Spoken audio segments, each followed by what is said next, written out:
Australian Prime Minister Anthony Albanese is set to meet Chinese President Xi Jinping later today in Beijing.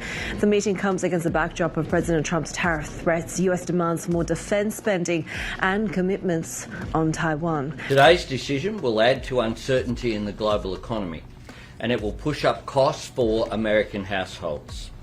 Well, Australia's Prime Minister Anthony Albanese has welcomed talks between Australia and China's defence ministers on the sidelines of the Shangri-La dialogue. For nearly a century, the US dollar has been the foundation of trade, trust, and power. But whispers echoing through Canberra suggest something is changing, perhaps even a historic realignment. What if Australia, a nation that once stood guard at the front lines of US influence, were to embrace China's yuan as part of a new world order? The consequences could stretch from corporate boardrooms to military command centers. And as we uncover this unfolding story, a shocking revelation awaits at the end. Before we begin, don't forget to like and subscribe. It really helps the channel grow. The debate over the dollar's dominance isn't new, but this time, the tremors feel different. The BRICS bloc, Brazil, Russia, India, China, and South Africa, has been growing for over a decade. Now, its gravitational pull is reaching far beyond its founding members. Australia's flirtation with China's yuan signals more than just trade strategy. It hints at a deeper question. Does relying on the US dollar still bring security, or does it bind nations to an increasingly fragile system? Meanwhile, Beijing seems ready. China's leaders have spent years positioning themselves to take advantage of Washington's missteps. Australia's dilemma doesn't exist in a vacuum. Trade wars, pandemic aftershocks, and unstable alliances have reshaped how every government thinks about survival. Canberra, once unwavering in its loyalty to Washington, has felt the sting of US tariffs firsthand. When American duties hit Australian steel and aluminum, the pain rippled through industries employing tens of thousands. And at that very moment, China stepped in.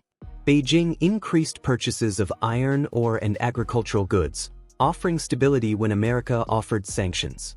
That contrast forced a painful question. Who's the more reliable partner, the ally across the ocean or the neighbor across the sea? Inside Canberra, the debate split the establishment. Traditionalists insisted the US alliance was sacred, but a growing chorus argued that the world had changed, and that clinging to old loyalties might be the biggest risk of all.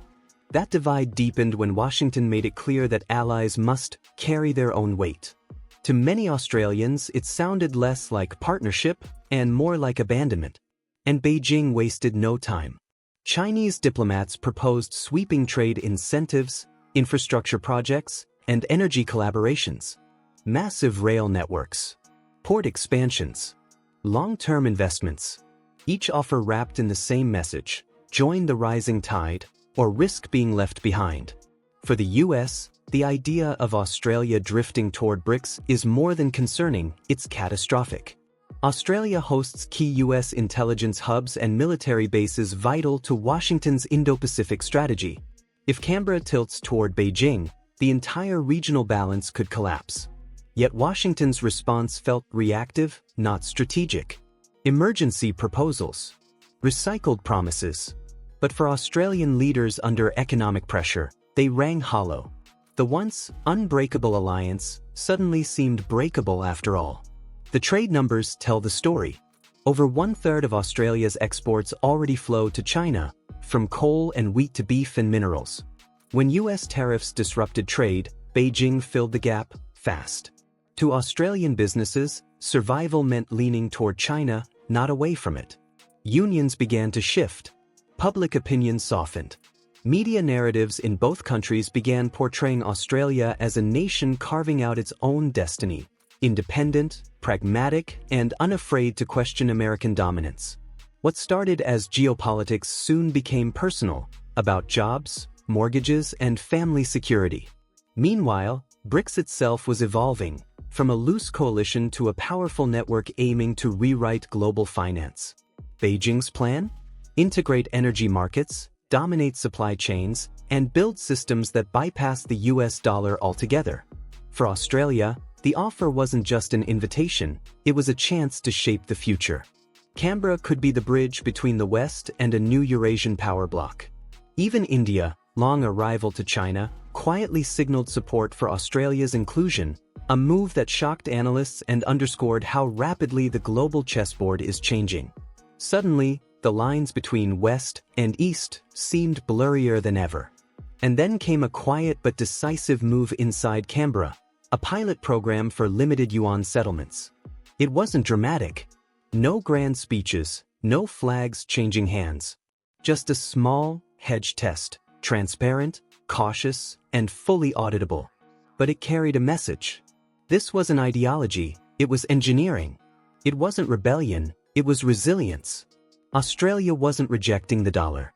It was preparing for a world where no single currency rules unchallenged. Experts say the plan's brilliance lies in its simplicity. By starting small, with standardized export sectors like minerals and energy, Canberra can test and refine the system step by step. Each phase measured, each risk contained. Financial transparency is the cornerstone.